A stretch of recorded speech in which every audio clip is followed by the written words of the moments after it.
सवाल पूछा था दोस्तों, क्या यह बात सही है कि राज्य के 2,66,000 नियोजित शिक्षकों को सक्षमता परीक्षा उत्तीर्ण होने के बाद विशिष्ट शिक्षक का दर्जा दिया गया है। यानी जो परीक्षा पास किए हैं सक्षमता परीक्षा, उनको विशिष्ट शिक्षक यानी राज्यकर्मी का दर्जा दिया गया है। क्या यह बात सही है कि उक्त विशिष्ट शिक्षकों को प्रशिक्षित शिक्षक के रूप में किए गए कार्य अवधि की तिथि से सेवा निरंतरता का आर्थिक लाभ नहीं दिया जा रहा है? यानी कि जो प्रशिक्षित वेतनमान है उसकी तिथि से उनको सेवा निरंतरता नहीं दिया जा रहा है। जो तीसरा सवाल था दोस्तों, यदि उपर्युक्त खंडों के उत्तर स्वीकारात्मक है तो क्या सरकार विशिष्ट शिक्षकों को प्रशिक्षित शिक्षक के रूप में किए गए कार्य अवधि की तिथि से सेवा निरंतरता का आर्थिक लाभ देने का विचार रखती है? यदि हाँ तो कब तक, नहीं तो क्यों नहीं? तो माननीय शिक्षा मंत्री के द्वारा जो जवाब दिया गया था दोस्तों कि वस्तु स्थिति यह है कि बिहार विद्यालय विशिष्ट शिक्षक नियमावली 2023 के नियम 8.1 के तहत विशिष्ट शिक्षकों को वेतन संरक्षण का लाभ दिया गया है। साथ ही विभागीय आदेश के संख्या 4207 दिनांक 22 नवंबर 2025 के द्वारा विशिष्ट शिक्षकों को प्रोन्नति हेतु स्थानीय निकाय अंतर्गत प्रशिक्षित शिक्षक के रूप में किए गए कार्य अवधि की गणना करने का भी प्रावधान किया गया है। यानी कि 22 नवंबर को जो पत्र आया था दोस्तों, इसमें स्पष्ट किया गया है कि जो सेवा का गणना है वो किया जाएगा, लेकिन किस में किया जाएगा? वो किया जाएगा आपके प्रोन्नति में, प्रमोशन में। जैसा कि आप देख पा रहे होंगे दोस्तों, जो विशिष्ट शिक्षक नियमावली का जो पॉइंट 8 है, इसमें यह है कि विशिष्ट शिक्षक स्थानीय निकाय नियमावली 2020 के तहत उन्हें वेतन संरक्षण का लाभ दिया जाएगा और सभी शिक्षकों को वेतन संरक्षण का लाभ देते हुए वेतन निर्धारण भी कर दिया गया है। विभाग ने आदेश दिया है कि अब बीपीएससी शिक्षकों को भी वेतन संरक्षण का लाभ दिया जाएगा, उनकी प्रक्रिया भी शुरू कर दी गई है। इसके अतिरिक्त जो भी राज्य सरकार का डीए होता है, एचआरए होता है, वो दिया जाएगा। और विशिष्ट शिक्षक और बीपीएससी शिक्षक जो राजकर्मी शिक्षक हैं उनके लिए एक फिटमेंट मैट्रिक्स टेबल जारी किया है दोस्तों शिक्षा विभाग ने, उसी के अनुरूप उनको वेतन दिया जा रहा है और आने वाले समय में भी दिया जाएगा, जब तक कि 7th पे या 8th पे के अनुसार जो है उनका पे स्ट्रक्चर नहीं बनता है। फिलहाल जो नियमावली में आपका फिटमेंट मैट्रिक्स टेबल है उसी के अनुसार आपको जो है वेतन मिलेगा, चाहे वो विशिष्ट शिक्षक हो चाहे वो बीपीएससी शिक्षक हो। दूसरा चीज़, आपकी जो सेवा की गणना की जा रही है वो पॉइंट नंबर 9 के लिए किया जा रहा है। बीपीएससी शिक्षक नियमावली हो या विशिष्ट शिक्षक नियमावली हो, दोनों प्रकार के नियमावली में यह प्रावधान है कि 1 to 5 के जो विशिष्ट शिक्षक हैं 6 to 8 के विशिष्ट शिक्षक बनेंगे प्रोन्नति के बाद। जो 6 to 8 के विशिष्ट शिक्षक हैं 6 to 8 के वरीय विशिष्ट शिक्षक बनेंगे प्रोन्नति के बाद। जो 9-10 के विशिष्ट शिक्षक हैं वो 11-12 के विशिष्ट शिक्षक बनेंगे प्रोन्नति के बाद। और 11-12 के जो शिक्षक हैं 11-12 के वरीय विशिष्ट शिक्षक बनेंगे प्रोन्नति के बाद। सेम प्रोसेस दोस्तों बीपीएससी शिक्षकों में भी है, बीपीएससी शिक्षक नियमावली में भी सेम पॉइंट है। तो जो 1 to 5 के शिक्षक का प्रमोशन होगा 6 to 8 में, वो उपलब्ध रिक्तियों के अनुसार होगा। जो 6 to 8 का होगा वरीय शिक्षक बनेंगे, वो अपने ही पद पे बनेंगे। दूसरा चीज़ है दोस्तों, जो 9-10 के शिक्षक हैं अगर रिक्ति रहेगा तब होगा, जो 11-12 के हैं वो अपने ही स्थान पर बनेंगे। ये सब प्रोन्नति के लिए दोस्तों जो नियमावली में प्रक्रिया है वो है 8 वर्ष के बाद, यानी लगातार 8 वर्ष के सेवा के बाद जो है उनका प्रोन्नति होगा। आप मान जाइए कि 1 जनवरी 2025 को जो शिक्षक योगदान किए हैं विशिष्ट शिक्षक के रूप में, यदि नियमावली के अनुसार जो पहले दिया गया था यदि उनका प्रोन्नति होगा, प्रमोशन होगा, तो वो 1 जनवरी 2033 को प्रमोशन के योग्य होंगे या प्रोन्नति के योग्य होंगे। विभाग ने अब इसे संशोधन कर दिया है। माननीय शिक्षा मंत्री के द्वारा लिखित जवाब भी दिया गया है कि जो भी विशिष्ट शिक्षक जो है स्थानीय निकाय के रूप में नियोजित शिक्षक के रूप में जो कार्य किए हैं उनका कार्य का गणना किया जाएगा। यानी 8 वर्ष सेवा आप जोड़ लीजिए कि प्रशिक्षित वेतनमान की तिथि से यदि आज के डेट में आपका 8 वर्ष हो गया है तो आपका प्रमोशन हो जाएगा। यानी बेसिक ग्रेड के अगर शिक्षक हैं तो स्नातक ग्रेड के शिक्षक हो जाएंगे। सिर्फ और सिर्फ ये मान के चले कि जो टीटी पास शिक्षक हैं और जो छठा पेज वाले शिक्षक हैं सिर्फ वही प्रमोशन के योग्य नहीं है। बाकी जो प्रशिक्षित वेतनमान की तिथि से जो आपका सेवा का गणना है वो गिना जाएगा। 8 वर्ष जब आपका पूर जाएगा आपका प्रमोशन किया जाएगा। एक ये चीज हो गया। नियमावली में एक चीज और स्पष्ट किया गया था दोस्तों, अधिकार के रूप में किसी भी प्रोन्नति का दावा नहीं किया जा सकता है। सभी प्रोन्नति उपलब्ध रिक्तियों के अधीन होगी और विभागीय नीतियों को ध्यान में रखते हुए किया जाएगा। इसके लिए सभी प्रोन्नति विभाग की प्रचलित नीति के अनुसार की जाएगी और अपेक्षित योग्यता सहित पात्रता के अधीन होगी। ये जो अपेक्षित योग्यता है दोस्तों ये बहुत इंपॉर्टेंट चीज है। जो 1 to 5 के शिक्षक हैं इनके लिए जो योग्यता है वो इंटर है प्लस आपका ट्रेनिंग हो गया, टीटी हो गया या दक्षता हो गया, ये हो गया।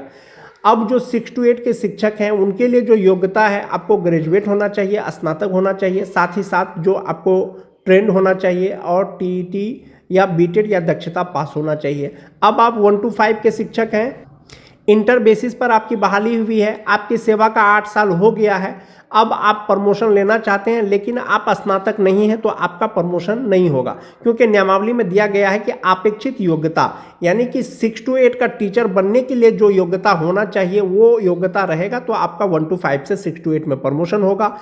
9-10 से जो 11-12 के में आपका जो प्रमोशन होगा, योग्यता होगा तो आपका प्रमोशन होगा अथवा नहीं होगा। जो 9-10 का शिक्षक बनने के लिए जो योग्यता है दोस्तों, वो आपको ग्रेजुएट होना चाहिए, साथ ही साथ बीएड होना चाहिए, साथ ही साथ एस्टेट पास होना चाहिए। जबकि 11-12 का शिक्षक बनने के लिए आपको पीजी होना चाहिए या समकक्ष एमए होना चाहिए, साथ ही साथ बीएड होना चाहिए, साथ ही साथ संबंधित विषय में आपको जो है एस्टेट भी पास होना चाहिए, तब आपका प्रमोशन होगा। तो अपेक्षित योग्यता का मतलब यही हो गया दोस्तों, जो एसेंशियल क्वालिफिकेशन है वो आपके पास होना चाहिए। आपका प्रशिक्षित वेतनमान की तिथि से आपका सेवा का गणना किया जाएगा। जो प्रमोशन का चार्ट होने वाला है दोस्तों, वो इसी प्रकार से होने वाला है कि जो बेसिक ग्रेड के शिक्षक हैं, after 8 years service promote to graduate teacher, 8 साल का सेवा हो जाएगा तो ग्रेजुएट टीचर बन जाएंगे। प्रशिक्षित वेतनमान की तिथि से जो है आपका जो है सेवा को गिना जाएगा। अगर आज के डेट में पूर्ण रहा है तो आज के डेट में आप प्रमोशन के योग्य हैं। उसके बाद फिर से 5 साल के बाद उनको प्रमोशन होगा सीनियर ग्रेजुएट टीचर के रूप में। जो ग्रेजुएट टीचर है 5 साल सर्विस के बाद जो है सीनियर ग्रेजुएट टीचर बन जाएंगे। फिर 8 साल लगातार सेवा के बाद वो हेड टीचर बन जाएंगे मिडिल स्कूल के। हेड टीचर जो है 8 साल के बाद वो हेड टीचर बन जाएंगे मिडिल स्कूल के। 8 साल के बाद वो जो है बीआरपी सीआरसी कोऑर्डिनेटर जो है बन सकते हैं। यानी प्रमोशन का जो चार्ट होगा दोस्तों, वो आपका इसी प्रकार से हो सकता है कि जो 1 to 5 के शिक्षक हैं वो ग्रेजुएट टीचर के पद पर उनका प्रमोशन होगा। जो ग्रेजुएट टीचर हैं वो सबसे पहले सीनियर ग्रेजुएट टीचर बनेंगे, 8 साल बाद में सेवा करेंगे तो वो मिडिल स्कूल के हेडमास्टर बन जाएंगे। जो हेड टीचर हैं वो मिडिल स्कूल के हेड टीचर पर उनका जो है जो एचएम है उस पर प्रमोशन होगा और फिर लगातार 8 साल सेवा के बाद उनको वो जो है बीआरपी या सीआरसी कोऑर्डिनेटर बन सकेंगे। तो इस प्रकार से जो है प्रमोशन होगा। जो भी स्थानीय निकाय के शिक्षक परीक्षा पास करने के बाद बीपीएससी शिक्षक बने थे या विशिष्ट शिक्षक बने हैं दोस्तों, सभी प्रकार के शिक्षकों को सेवा निरंतरता दिया गया है, लेकिन प्रमोशन में दिया गया है। पहले का सेवा का जो गणना होगा दोस्तों, वो योगदान की तिथि से नहीं होगा, वो प्रशिक्षित वेतनमान की तिथि से किया जाएगा। उसी के अनुरूप शिक्षकों को प्रमोशन दिया जाएगा और उनको उनका वेतन बढ़ जाएगा। जहाँ तक बात वेतन का है दोस्तों, चाहे वो विशिष्ट शिक्षक हो चाहे वो नियोजित शिक्षक हो, अलग अलग साल में नियुक्त जितने भी शिक्षक हैं उनका वेतन अलग अलग है। नियोजित शिक्षक का वेतन वर्सेस विशिष्ट शिक्षक का वेतन जब आप देखेंगे तो आपको इनहैंड सैलरी लगभग जो है बराबर लगेगा, लेकिन ग्रॉस सैलरी का जब आप तुलना करेंगे तो आप पाएंगे कि विशिष्ट शिक्षकों का सैलरी नियोजित शिक्षकों से बहुत ही ज़्यादा है। इसके लिए आप ये वाला चार्ट देख सकते हैं दोस्तों, इसमें नियोजित शिक्षक का भी वेतन है और विशिष्ट शिक्षकों का भी वेतन है। जो 2003-05 के नियोजित शिक्षक विशिष्ट शिक्षक बन गए हैं अभी, तो उनका बेसिक पे 32,620 रुपया है। जो अभी तक विशिष्ट नहीं बने हैं, नियोजित ही हैं, उनका 32,290 रुपया है। अब आप वेतन का डिफरेंस देख लीजिए, 60% डीए के अनुसार जो है 19,374 रुपया नियोजित का होता है, जबकि विशिष्ट का 19,572 रुपया होता है। एचआरए 5% का अगर बात करें तो 1,615 रुपया नियोजित का होता है, जबकि विशिष्ट का 1,631 रुपया होता है। मेडिकल तो सबके लिए फिक्स है। अब जो दोस्तों की वेतन का डिफरेंस आपको कहाँ पता चलेगा, यहाँ पता चलेगा। जो नियोजित शिक्षक हैं उनका फ्यूचर के लिए यानी ईपीएफ अकाउंट में 3,600 रुपया जमा होता है, जबकि जो विशिष्ट बने हैं वो 12,256 रुपया जमा होता है 60% डीए के अनुसार। ग्रॉस सैलरी की बात करें तो 56,079 रुपया नियोजित शिक्षक का होता है, 62,100 रुपया विशिष्ट का होता है। तो आप यहाँ पर देख रहे होंगे कि लगभग 6,000 का आपको डिफरेंस लग रहा होगा। इनहैंड सैलरी नियोजित का 52,479 रुपया और विशिष्ट का 49,574 रुपया। तो इनहैंड सैलरी विशिष्ट का थोड़ा कम है, लेकिन जो ग्रॉस सैलरी का बात है वो विशिष्ट शिक्षकों का कहीं ना कहीं 6,000 रुपया ज़्यादा है नियोजित की तुलना में। एक तो ये हो गया जो नियोजित हैं, जो विशिष्ट हैं। विशिष्ट शिक्षकों को जो सेवा निरंतरता दिया गया है, सेवा निरंतरता का मतलब हुआ कि उनका पहले का जो सेवा का गणना है वो प्रमोशन में किया गया है। संभवतः जो नियमावली के अनुसार 8 साल जिनकी सेवा का हो गया है, उनका सेवा को गिन करके उनको अगले ग्रेड में प्रोन्नति दिया जाएगा। यानी 1 to 5 के जो शिक्षक हैं उसको 6 to 8 में प्रोन्नति दिया जाएगा। उसी तरह से मूल कोटि के जो नियोजित शिक्षक हैं उनका प्रोन्नति होगा, लेकिन कौन सा प्रोन्नति होगा? कालबद्ध प्रोन्नति होगा, लगातार जिनका 12 साल सेवा का हो गया है। तो ऐसी स्थिति में 2003 के शिक्षकों का यदि अगर प्रमोशन होगा, प्रोन्नति मिलता है, तो उनका बेसिक पे 34,140 रुपया हो जाएगा। सेम साल के जो विशिष्ट शिक्षक बन गए हैं उनका प्रमोशन होगा तो 36,530 रुपया हो जाएगा। तो आपको 2,500 रुपया यहीं पर आपको जो है डिफरेंस हो गया बेसिक पे में। प्रमोशन के बाद जो नियोजित शिक्षक हैं उनका ग्रॉस सैलरी 59,115 रुपया होगा, जबकि जो विशिष्ट बन गए हैं उनका 69,428 रुपया होगा ग्रॉस सैलरी। प्रोन्नति के बाद नियोजित का 55,515 रुपया इनहेंस सैलरी होगा, जबकि विशिष्ट का हो जाएगा 55,400 रुपया। जो आप जिस कैटेगरी में हैं अभी आप 1 to 5 के शिक्षक, और आपका जो प्रोन्नति होगा दोस्तों 6 to 8 में, दोनों में डिफरेंस क्या है? दोनों में डिफरेंस ये है कि 1 to 5 के शिक्षक से 6 to 8 के शिक्षक जो है वो सीनियर हो जाएंगे, यानी वो कहलाएंगे स्नातक ग्रेड के शिक्षक। जनरल रूप में सेवा निरंतरता नहीं दिया गया है, आपका पहले का सेवा गिना जाएगा, विशिष्ट शिक्षकों का वो गिना जाएगा प्रोन्नति में। तो ये जो सैलरी का डिफरेंस हुआ या सैलरी का गणना हुआ दोस्तों, ये 2003-5 के शिक्षकों का हो गया। बात करते हैं जो 2006-7 के नियोजित शिक्षक हैं, जो अभी भी नियोजित हैं उनका मूल वेतन 31,340 रुपया है। जो विशिष्ट बन गए हैं उनका 31,670 रुपया है। 60% डीए के अनुसार नियोजित का 18,804 रुपया होता है, और जबकि विशिष्ट का 19,002 रुपया होता है। एचआरए 5% के अनुसार 1,567 रुपया नियोजित का होता है, जबकि विशिष्ट का 1,584 रुपया होता है। मेडिकल सबके लिए फिक्स है। अब यहाँ पर बात करेंगे जो ईपीएफ अकाउंट में नियोजित का जमा होता है वो 3,600 रुपया होता है, जबकि इस साल में नियुक्त जो विशिष्ट शिक्षक हैं उनका 12,161 रुपया है। तो आप यहाँ पर ये देखें कि ग्रॉस सैलरी 54,511 रुपया होता है और विशिष्ट का 7,320 रुपया होता है। नियोजित का इनहेंस सैलरी 50,911 रुपया होता है, जबकि जो विशिष्ट हैं 48,159 रुपया होता है। तो ये कुछ डिफरेंस है, लेकिन आप ग्रॉस सैलरी की बात करें तो 6,000 का लगभग आपको डिफरेंस नजर आएगा नियोजित वर्सेस विशिष्ट शिक्षक का। और 2006-7 के अगर नियोजित शिक्षक का प्रोन्नति होता है अगले वेतन में, अगले ग्रेड में, तो ये जो बेसिक पे है 31,340 रुपया, वो 33,120 रुपया हो जाएगा। जो वर्तमान डीए है, एचआरए है, 1,000 मेडिकल लगा करके ग्रॉस सैलरी 57,448 रुपया होगा, और इनहेंस सैलरी इनको मिलेगा 53,848 रुपया। सेम साल के अगर विशिष्ट शिक्षक अगर उनका प्रोन्नति होगा तो वो बेसिक पे 35,470 रुपया हो जाएगा, और इसमें 60% डीए, 5% एचआरए, 1,000 मेडिकल लगाएंगे तो ग्रॉस सैलरी 67,441 रुपया होगा, और इनहेंस सैलरी हो जाएगा 53,821 रुपया। ये 2006-7 के शिक्षकों का हो गया दोस्तों। 2009-10 के अगर शिक्षकों की बात करें, जो अभी भी नियोजित हैं 30,420 रुपया उनका मूल वेतन है। जो विशिष्ट बन गए थे, चाहे वो सक्षमता पर 1 पास करके, चाहे 2 पास करके, चाहे 3 पास करके, चाहे 4 पास करके, तो उनका मूल वेतन 30,750 रुपया है। 60% डीए नियोजित का भी, 60% डीए विशिष्ट का भी। तो नियोजित का 18,252 रुपया और विशिष्ट का 18,450 रुपया। 5% एचआरए 1,521 रुपया, 5% एचआरए 1,538 रुपया। 1,000 मेडिकल सेम हो गया। नियोजित शिक्षक का ईपीएफ अकाउंट में 3,600 रुपया जमा होता है, जबकि विशिष्ट का 11,808 रुपया जमा होता है।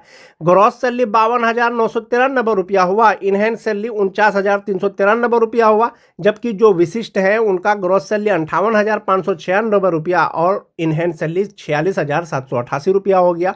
जो नियोजित और विशिष्ट हैं, नियोजित शिक्षकों को कालबद्ध प्रोन्नति दिया जा रहा है लगातार 12 वर्ष के सेवा के बाद। यदि 9-10 के शिक्षकों का कालबद्ध प्रोन्नति होगा तो मूल वेतन 32,160 रुपया होगा, डीए हो जाएगा, एचआरए हो जाएगा, मेडिकल हो जाएगा।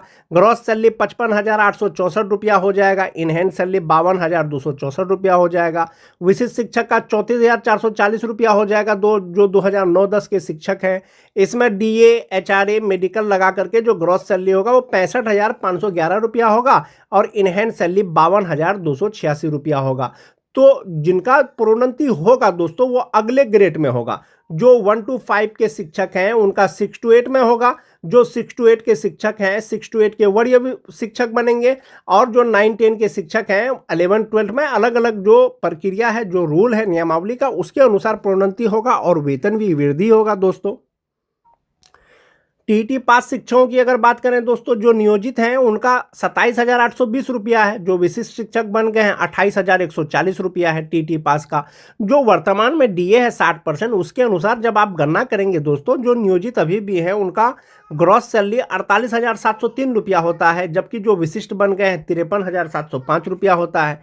इनहैंड सैलरी जो नियोजित है 45,103 रुपया होता है, जबकि जो विशिष्ट बन गए हैं 42,899 रुपया होता है। सेम प्रोसेस दोस्तों जो छठा फेज के शिक्षक हैं जो अभी भी नियोजित हैं, बहुत कम संख्या में बचे होंगे, तो 23,280 रुपया उनका बेसिक पे है। ग्रॉस सैलरी उनका 41,212 रुपया, इनहैंड सैलरी 37,612 रुपया। जो विशिष्ट बन गए हैं 25,750 रुपया, ग्रॉस सैलरी 49,226 रुपया और इनहैंड सैलरी 39,338 रुपया। तो इस प्रकार से दोस्तों ये वेतन है 60% डीए के आधार पर जो है विशिष्ट शिक्षक हो या नियोजित शिक्षक हो उनको मिलेगा। आप इस प्रकार से एक बार ऐसे भी देख सकते हैं दोस्तों, जो नियोजित शिक्षक है 3-5 का, उनका इनहैंड सैलरी 52,479 रुपया और जो विशिष्ट है उनका 49,574 रुपया। जो 2006-7 के हैं 50,911 रुपया और जो विशिष्ट हैं 48,159 रुपया।